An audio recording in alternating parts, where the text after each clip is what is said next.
এরপরে প্রশ্ন করেছেন মোহাম্মদ আসগর হোসেন আবিদ। আপনি লিখেছেন, পড়াশোনার চাপ এবং ক্যারিয়ার নিয়ে দুশ্চিন্তার মাঝে কিভাবে এবাদতে মনোযোগ ধরে রাখা যায়?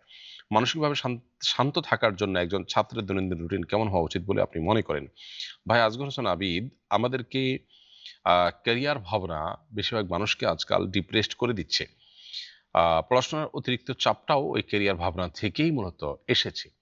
আমাদের জীবনটাকে যদি আমরা পরিপূর্ণভাবে আল্লাহর আদেশ নিষেধ এর আলোকে আমরা যদি সাজাতে পারি, আল্লাহর কাছে যদি পরিপূর্ণ আত্মসমর্পণ করতে পারি, পরিপূর্ণভাবে যদি আমরা মুসলমান হয়ে উঠতে পারি, তাহলে এই চাপগুলো আমাদের জীবনে থাকার কথা নয়। কারণ ইমানদার হিসাবেই আল্লাহ তাআলা আমার জন্য যা রিজিক নির্ধারণ করেছেন তাই আসবে।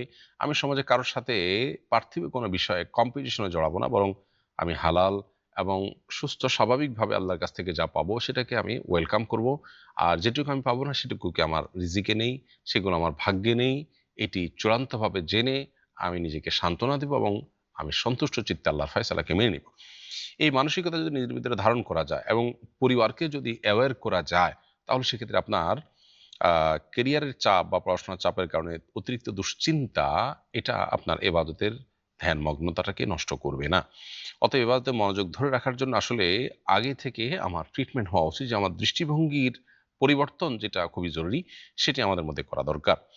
ইনশাআল্লাহ এটা সবচেয়ে বেশি সাহায্য করবে। এর বাইরে একজন শিক্ষার্থী হিসাবে আপনার ৫ ওয়াক্ত নামাজের পাশাপাশি সকল হারাম গুনাহ থেকে, হারাম কাজ থেকে বেঁচে থাকা, হা গুনাহের কাজ থেকে বেঁচে থাকা এবং সৎসঙ্গ অবলম্বন করা, আল্লাহর প্রতি মনোনিবেশ করা, আল্লাহ স্মরণ করা, দোয়া মুনাজাতের মধ্যে বেশি সময় অতিবাহিত করার চেষ্টা করা, একটা দ্বীনি এনভায়রনমেন্ট এবং পরিবেশের মধ্যে নিজেকে রাখার চেষ্টা করা। এই বিষয়গুলো যদি আপনি করতে পারেন, আশা করা যায় আপনার যে সমস্যার কথা আপনি বলছেন সেটা কিছুটা হলেও আল্লাহ রাব্বুল আলামিন আপনার জন্য দূর করে দিবেন, আপনার থেকে দূর করে দিবেন।